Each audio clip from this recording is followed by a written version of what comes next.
हमारे दौर में यह था कि बहन भाई के सामने बोलने की हिम्मत नहीं रखती थी। बाप के सामने बेटी बोलने की हिम्मत नहीं रखती थी। अगर बेटी की बाप ने जहां शादी कर दी, इत्तेफाक से उसने देखा अच्छा खासा लड़का था, मगर मेरा जुमला समझ लियो, वो बीबी के लायक नहीं था, समझ रहे, और शादी हो गई। मगर उस औरत ने, उस लड़की ने, उस खातून ने इतनी शरीफ थी, पूरी जिंदगी उसी शौहर के घर में गुजार दी।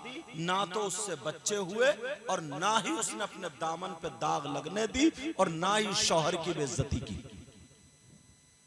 और आज तो सारी चीजें हैं,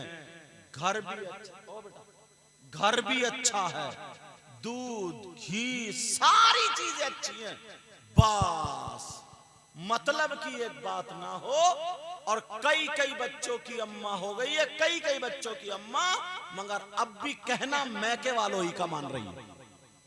जब तक ये बात खत्म नहीं होगी, घर का झगड़ा खत्म नहीं होगा। कहना मैके वालों ही का मान रही है, कह रहे जमाना खराब। क्या जमाना खराब है? अब देख लियो, तुम्हारे यहां शादी हो, फंक्शन हो, कोई भी प्रोग्राम हो, तो अल्लाह की बंदी अगर 50 लड़कियां होंगी तो एक के भी सर पे दुपट्टा नहीं होगा, एक के भी सर पे दुपट्टा। अब मैं उनसे पूछता हूं, अच्छा ये लड़कियां जो बगैर दुपट्टे के हैं, फैशनीले कपड़े सब पहन, ये अमेरिका से आई होंगी? बोलो, आसमान से टपकी होंगी ये तो? बोलो, खेत में पैदा हुई है क्या ये? नदी में बह के आ गई है? ये हमारी तुम्हारी बहन बेटियां। इस बाप से पूछो तेरी जिम्मेदारी क्या थी, इस मां से पूछो तेरी जिम्मेदारी क्या थी। अल्लाह अल्लाह नबी ने फरमाया सबसे पहला मदरसा मां की गोद।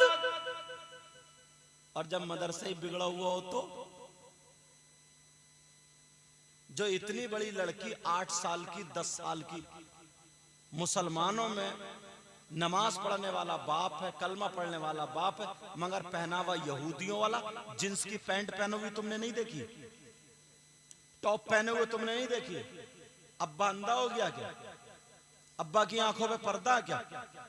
अब्बा की आंखों पे चर्बी है क्या? एक जवान बेटी जो 17 साल की, 18 साल की, बगैर दुपट्टे के जरा सी चीर या मोढ़े पे टमका ले, उसका पूरा जिस्म चाहे कपड़ों के अंदर से ही दिख रहा है, मगर तो दिख तो रहा है। तो बाप की नजर नहीं जा रही है, बाप की आंखों पे चर्बी है क्या? अरे बाप की जिम्मेदारी नहीं थी क्या कि बेटी का जिस्म ढके? अल्लाह फरमाता या अय्युहल्लज़ीना आमनू कू अनफुसकुम व अहलीकुम नारा।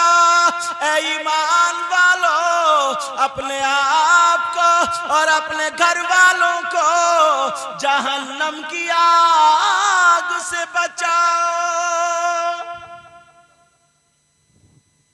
अगर ये हिम्मत नहीं है, वैसे किसी की बुराई करा लो,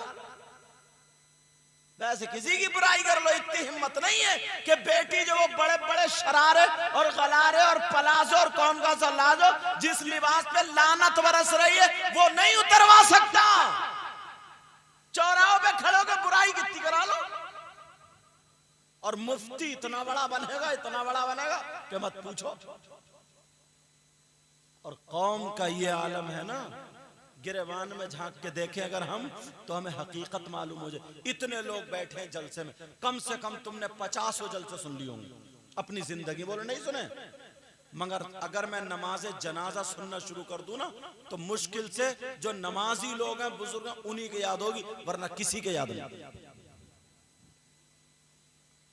नमाज जनाजा होती है तुम्हारे, बेटा मोबाइल बंद करो, भी मेरी तरफ देखो। तुम्हारे यहाँ नमाज जनाजा होती है, तुमने देखा होगा मुसल्ला बिछ गया, कपड़ा जो होता है वो, और जनाजा वहां रखा, नमाजी नमाज पढ़ रहे, 2-4 उधर खड़े, 2-4 उधर। ये क्यों खड़े? ये मुसलमान नहीं है क्या? हैं, मगर इनके नमाज जनाजे ही याद नहीं। हालत तो ये है हजरत, शायर साहब, अत्थर जमाली साहब और सब उलमाए किराम। एक जगह एक वालिद साहब की, कारी साहब की ख्वाहिश थी कि नमाज जनाजा मेरे बाप की सैयद साहब पढ़ा देंगे। बहरहाल उनकी ख्वाहिश में पहुंच गया। नमाज जनाजा, गर्मी बहुत हो रही थी। नमाज जनाजा पढ़ाने के बाद मैं आम के पेड़ के नीचे खड़ा हो गया। मैंने सोचा मिट्टी दे रहे हैं लोग, कुछ हल्के हो जाएंगे, उसके बाद जो है मैं भी जाऊंगा। जब लोग हल्के हो गए मिट्टी दे करके, जब मैं गया तो एक आदमी मेरे आगे चला मिट्टी देने के लिए।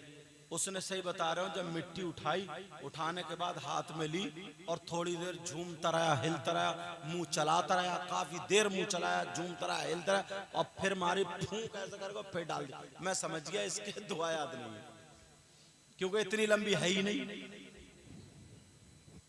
फिर उसने, मगर मैंने भी गर्मी बर्दाश्त करके मैंने कहा अब इसे बाद में लपेटूंगा, समझे। वो भी जो था ऐसे, फिर उसने दोबारा मिट्टी उठाई। अरे 3-4 मिनट में उसने साम मिट्टी दी, अल्लाह बरकत फरमाए। 3-4 मिनट में उसने मिट्टी दी और जैसे ही मिट्टी दी फिर फूंकी। फिर मैंने जल्दी से, मिनहा खलकनाकुम व फिहा नुईदुकुम व मिनहा नुखरिजुकुम तारतन उखरा। इतनी देर लग रही है। मैंने उनको पकड़ लिया, मैंने कहा भाई साहब जरा मिट्टी देने की दुआ सुनाओ। बोले आप कौन हो? मैंने कहा जिसने नमाज पढ़ाई हुई। अच्छा, बोले हजरत है। मैंने कहा, तो मैंने कहा अब हजरत छोड़ो, हाथ चूमना छोड़ो, पहले दुआ सुनाओ। बोले वो हजरत मेरे पूरी याद नहीं है, आधी याद है। तो मैंने कहा तुम्हारी आधी 4 मिनट में हुई है? मैंने कहा आधी सुनाओ। अब तो से पसीना आ गया, तो वैसी गर्मी। बोला हजरत वो भी कच्ची है। मैंने कहा तेरी कच्ची शर्म नहीं आती तुम्हें? इतनी बड़ी दुआ नहीं है, इतने लोगों में तुम्हारी बेइज्जती करूंगा तो ठीक रहोगे क्या? और फिर लोगों को दिखा रहे हो, किसे धोखा दे रहे हो? इस मुर्दे ने क्या बिगाड़ा तुम्हारा? अल्लाह को धोखा दे रहे हो, मुंह चला रहे हो, लोगों तो खूब झूम रहे हो, हिल रहे हो। कितनी दुआ है। मिनहा खलकनाकुम व फीहा नुईदुकुम व मिनहा नुखरिजुकुम तारतन उखरा। खत्म। मगर वो बंद हो गया था ना, वही समझ गए। वो बंद हो गया तो चौराहे पर, भाई अब क्या होगा यार, अब क्या होगा, वो बंद। और 8 दिन तेरी नमाज बंद हो जाती है। जुम्मे जा रहा तो कोई चर्चा नहीं है। और जहां पर अगर बैंड हो गया था नमाज पे, अभी लॉकडाउन पे पहले, तो बड़े खुश थे साहब, बच गए, मस्जिद बच गए। इमामों को हटा दिया, इमामों को हटा दिया साहब, कि जब हम पढ़ ही नहीं रहे तो तनख्वाह गाय की। मस्जिदों में अजानें नहीं हो रही, नमाज नहीं हो रही है। अल्लाह अल्लाह। और कुछ लोग तो ऐसे भी हैं जो इमामों की भी बुराई कर डाल दे। मुझे यहाँ का तो पता नहीं है क्या हाल है भाई, मगर जो मैं तो पूरे हिंदुस्तान को नजर में रख के बोल रहा हूँ। कुछ लोग ऐसे हैं जो इमामों के पीछे पड़े रहते हैं और इन्हें पता नहीं है गांव के प्रधान को तुम और मैं चुनते हैं, और आलिम को, दीन का काम करने वाले को अल्लाह ताला चुनता है। आला हजरत को मानते हो? जरा उठाओ फतावा रज़विया या और किताबें उठाओ, पूछो किन लोगों की नमाज जनाजा ना पढ़ने का हुक्म है? पूछो, कभी सोचा है?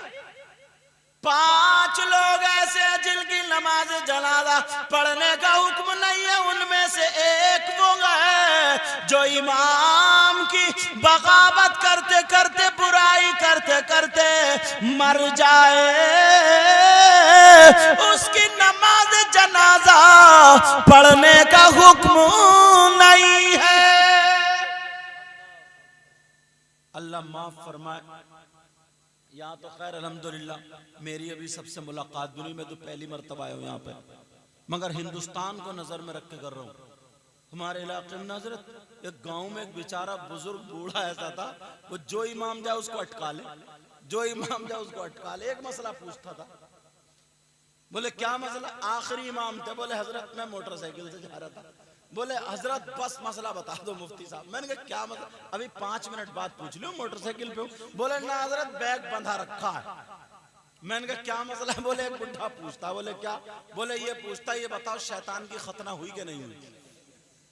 तौबा तौबा, ला हौला वला कुव्वत। इससे ये पूछो कि तू उसकी खतना पे बिरयानी पका के खिलाएगा या क्या खिलाएगा? कौन है तेरा खालू है, तेरा रिश्तेदार है? क्या हो गया कौम को हमारी? हर कौम अपने इमाम को, अपने कायद को आगे बढ़ाने की कोशिश करती है, और हमारी कौम यह है कि पीछे खींच रही है। जिससे दीन का काम हो रहा है उसको पीछे हटा रही है। मैंने कहा चल मसला पूछ लिया तो बता ही देता हूं, मगर ये बातें जरूर बोल दी। मैंने कहा ये जो खतना है ये सुन्नत इब्राहिम है, इंसानों का खासा है, और शैतान जो है वो जिन्नात में से है। नहीं होती है, और एक रान में मर्द की निशानी होती है। जब वो दोनों राने मिलाता तो उसकी जुर्रियत औलाद पैदा होती है। मैंने कहा उसकी खतना उतना नहीं, तो उनकी जान बची, तो उनके बाद। लेकिन बताना ये है मकसद, ये हंसाना नहीं।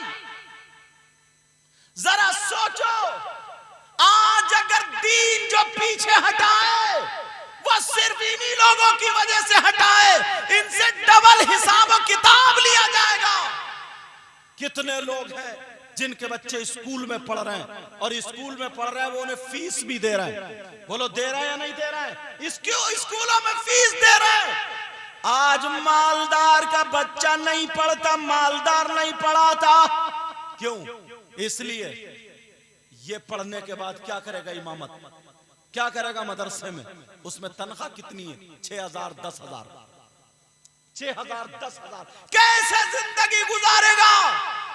और वो जो पढ़ा रहा उनमें जा खड़े होकर के मूतते, जिन्हें कोई भी परवाह दीन और इस्लाम की नहीं है, वह पैसे फेंक रहा है। और जरा आगे बढ़ो, अब अगर कहीं तनख्वाह लगा रहा तो 2-3 लाख रुपए रिश्वत में दे रहा।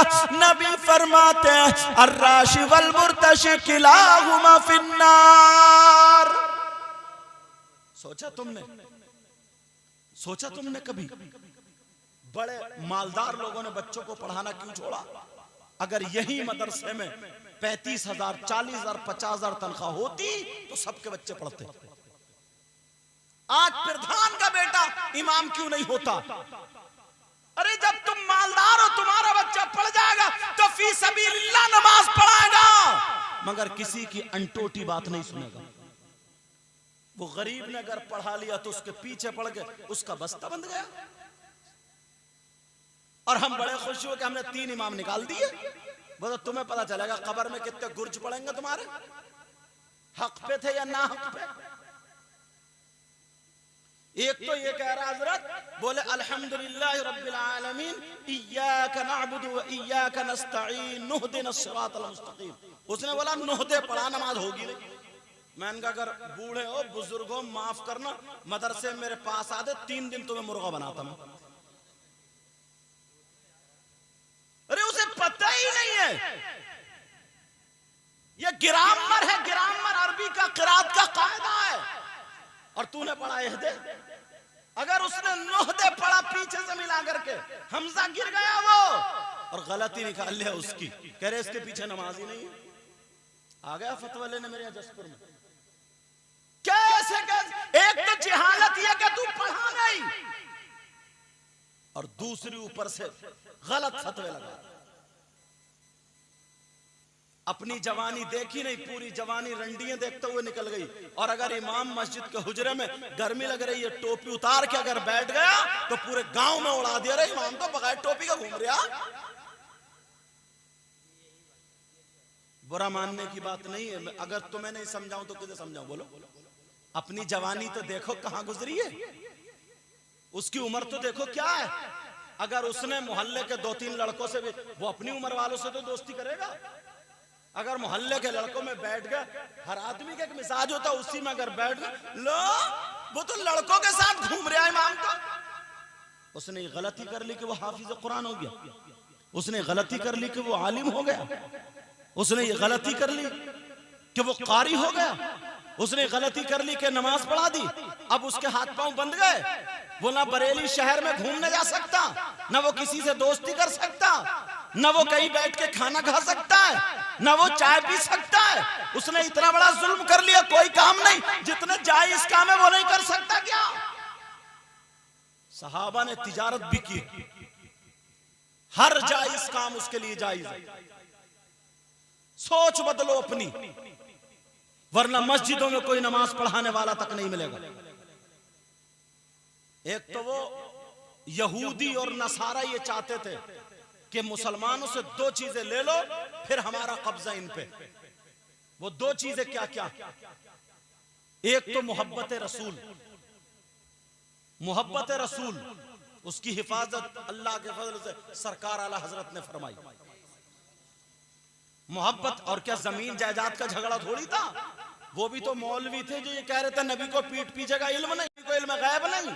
वो भी तो मौलवी थे जो ये कह रहे थे कि नबी हमारे बावर्ची खाने में खाना बना रहे हैं। वो भी तो मौलवी थे जो ये कह रहे ला इलाहा इल्लल्लाह की जगह मुहम्मदुर रसूलुल्लाह की जगह अशरफ अली रसूलुल्लाह कह रहे। वो भी कोई अनपढ़ थोड़ी थे,